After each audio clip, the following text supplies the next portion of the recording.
എല്ലാവർക്കും സനിതാസ് ഓൺലൈൻ ക്ലാസ്സസിലേക്ക് സ്വാഗതം. ഫർദർ കൂടുതൽ, ഫർദർ കൂടുതൽ, ഫർദർ വെച്ചിട്ടുള്ള സെന്റൻസ് പരിചയപ്പെടാം. ഞാൻ എന്റെ ടീമുമായി ആ വിഷയം കൂടുതൽ ചർച്ച ചെയ്യും. അല്ലെ, ഒരു വിഷയം ഗൗരവകരമായിട്ടുള്ള ഒരു വിഷയമാണ് എങ്കിൽ നമ്മൾ എന്ത് പറയും? ഞാൻ ആ വിഷയത്തെ കുറിച്ച് എന്റെ ടീമുമായിട്ട്, ഞാൻ കുറച്ച് ആൾക്കാരുമായിട്ട് കൂടുതൽ ചർച്ച ചെയ്യും എന്ന് പറയും. അല്ലെ, അതെങ്ങനെയാ ഇംഗ്ലീഷിലേക്ക് പറയാ? I will further discuss the topic with my team. I will further discuss the topic with my team. അടുത്ത വാക്കാണ് ഹോൾ. ഹോൾ മൊത്തം അല്ലെങ്കിൽ മുഴുവൻ എന്നിങ്ങനെ അർത്ഥങ്ങളാണ് വരുന്നത്. സെന്റൻസ് പരിചയപ്പെടാം. ഞാൻ ഒറ്റ ഇരിപ്പിൽ ആ പുസ്തകം മുഴുവൻ വായിച്ചു. അല്ലെ, നല്ല ഇൻട്രസ്റ്റിംഗ് ആയിട്ടുള്ള പുസ്തകങ്ങളാണെങ്കിൽ നമ്മൾ എന്ത് ചെയ്യും? ഒറ്റ ഇരിപ്പിൽ തന്നെ അത് വായിച്ചു തീർക്കും. അല്ലെ, അങ്ങനെ ഒരുപാട് പേർ ഒറ്റ ഇരിപ്പിൽ വായിച്ചു തീർത്ത പുസ്തകമാണ് ആടുജീവിതം. അല്ലെ, അപ്പൊ നമുക്ക് എങ്ങനെയാണ് ഇത് സെന്റൻസിലേക്ക് പറയുക എന്ന് നോക്കാം. I read the whole book in one sitting. I read the whole book in one sitting. Elsewhere മറ്റൊരിടത്ത്. Elsewhere മറ്റൊരിടത്ത്. സെന്റൻസ് പരിചയപ്പെടാം. ഞാൻ മറ്റെവിടെയെങ്കിലും ജോലി നോക്കാൻ പോകുന്നു. ഞാൻ മറ്റെവിടെയെങ്കിലും ജോലി നോക്കാൻ പോകുന്നു. അല്ലെ, നമുക്ക് ബെറ്റർ ഓപ്ഷൻ നോക്കി നമ്മൾ ഒരു ജോലി സ്ഥലത്ത് നിന്ന് മറ്റൊരു ജോലി സ്ഥലത്തേക്ക് ഷിഫ്റ്റ് ആവും. അല്ലെ, നമ്മൾ പറയും, അല്ലെ, ഞാൻ ഇവിടുന്ന് മറ്റൊരിടത്തേക്ക് ജോലി നോക്കാൻ പോകുന്നു. എങ്ങനെയാണ് പറയാ? I am going to look for a job elsewhere. I am going to look for a job elsewhere. Forward മുന്നോട്ട്.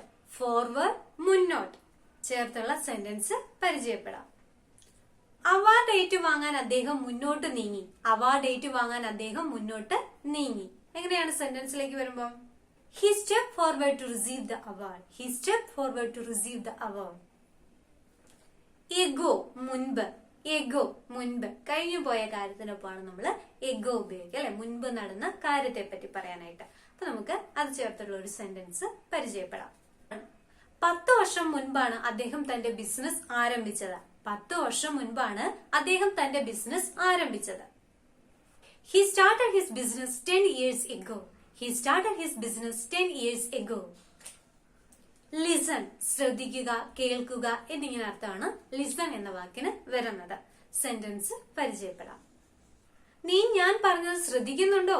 നീ ഞാൻ പറഞ്ഞത് ശ്രദ്ധിക്കുന്നുണ്ടോ? അല്ലെ, ക്ലാസ് ഒക്കെ എടുത്തോണ്ടിരിക്കുമ്പോ അധ്യാപകർ ചോദിക്കുന്നുണ്ട്, അല്ലെ, നീ ഞാൻ പറയുന്നത് ശ്രദ്ധിക്കുന്നുണ്ടോ? അല്ലെങ്കിൽ അച്ഛനോ അമ്മയോ എന്തെങ്കിലും കാര്യം പറയാൻ നേരം നമ്മളോട് ചോദിക്കും, നീ ഞാൻ പറയുന്നത് ശ്രദ്ധിക്കുന്നുണ്ടോ? എങ്ങനെയാണത് ഇംഗ്ലീഷിലേക്ക് കൺവേർട്ട് ചെയ്യുക? Are you listening to me? Are you listening to me? Such അത്തരം, അങ്ങനെയായ എന്നിങ്ങനെ അർത്ഥങ്ങളാണ് വരിക. സച്ച് അവൾക്ക് അത്ര മനോഹരമായ മുടിയുണ്ട്. അവൾക്ക് അത്ര മനോഹരമായ മുടിയുണ്ട്.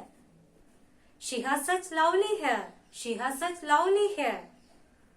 Went പോയി. Went പോയി. ഞാൻ കടയിൽ പോയി. ഞാൻ കടയിൽ പോയി. I went to the store. I went to the store. ഞാൻ കടയിൽ കുറച്ച് പച്ചക്കറി മേടിക്കാൻ പോയി. എങ്ങനെയാണ് ഇംഗ്ലീഷിലേക്ക് പറയാ? ഇതിന്റെ ഉത്തരം എല്ലാവരും കമന്റ്സ് ആയിട്ട് രേഖപ്പെടുത്തുക. ഒരു 5 വാക്കുകൾ കൂടി നമുക്ക് ഇന്നത്തെ ക്ലാസ്സിൽ പഠിക്കാം. ആഫ്റ്റർ ശേഷം. ആഫ്റ്റർ ശേഷം. എഗെയിൻ വീണ്ടും. എഗെയിൻ വീണ്ടും. എഗ്രി അംഗീകരിക്കുക. എഗ്രി അംഗീകരിക്കുക. ഷെയർ പങ്കിടുക. ഷെയർ പങ്കിടുക. കോംപ്ലിമെന്റ് പ്രശംസ. കോംപ്ലിമെന്റ് പ്രശംസ. അപ്പൊ ഇന്നത്തെ ക്ലാസ് എല്ലാവർക്കും ഇഷ്ടമായെന്ന് വിശ്വസിക്കുന്നു. മറക്കാതെ നമ്മുടെ ചാനൽ കാണുകയും സബ്സ്ക്രൈബ് ചെയ്യുകയും കമന്റ് ചെയ്യുകയും ചെയ്യുക. നിങ്ങൾക്ക് ഈ ക്ലാസ് ഇഷ്ടമായെങ്കിൽ മറക്കാതെ ലൈക്ക് ചെയ്യുക.